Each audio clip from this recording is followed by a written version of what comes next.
Frank Luntz, always great to see you. Interesting moment in politics right now. There's so many Trump administration officials here at the conference. Where is he politically? It's interesting politically, but also economically, because in the end, the agenda after 100 days is now starting to be felt by the average individual. Prices have come down a little, but the public is nervous about the tariffs. They're nervous about the impact with their cars being more expensive. And the last time you and I talked about food and fuel, housing and healthcare. Now we have to add automobiles, because that is a day-to-day item that the public needs to get to work, needs to be able to commute, and they're afraid that those are going to become more expensive. So yes, this is the place to be.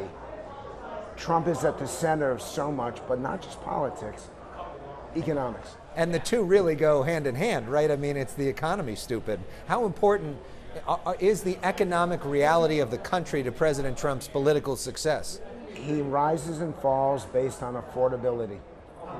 If the public sees that they have more money in their pockets and bank accounts, he does well. If the public doesn't see that, it hurts him.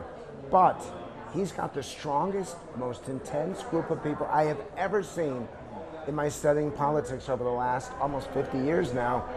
There are some people who supported Trump that don't care whether the market's up or down, they're going to back him anyway. That we haven't seen before. What are you starting to see in your focus groups?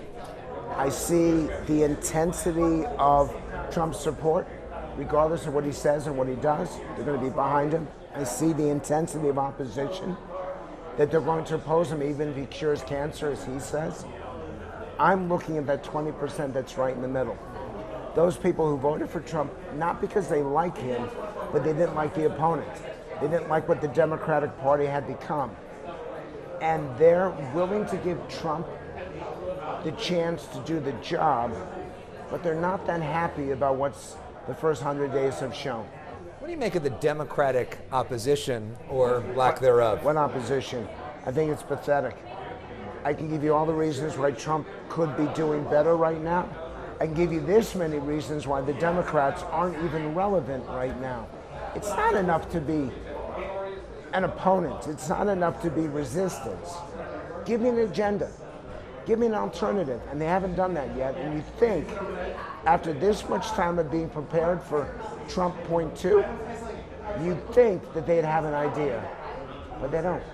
You see Gavin Newsom's wife here. He's not here. He's been here in the past. What do you make of where he's at and what he's doing? It's fascinating that he is, in some ways, in his communication, tacking towards the center, but his policies are tacking towards the left. I don't know if that's sustainable over the long term. He is arguably the most important person, being the governor of California, being titularly the head of the resistance, but I don't know where it's going. I don't know. I keep trying to watch for a coherent strategy. I don't see one right now, quite frankly.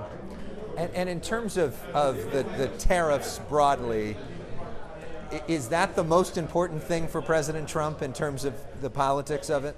The tariffs are political as well as economic and financial. The tariffs are something that is strictly Donald Trump. The public does not want China to eat our lunch. The public feels that our workforce is not being treated equally or fairly, but they're not sure if this is the right strategy.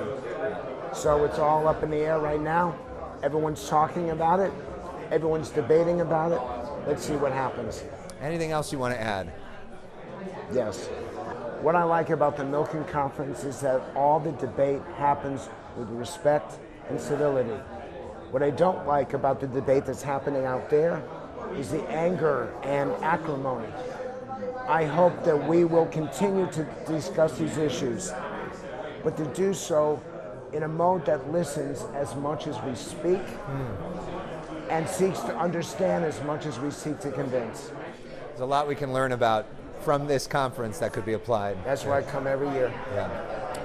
Great message. Thank you, Frank. Good Really to do this. appreciate it.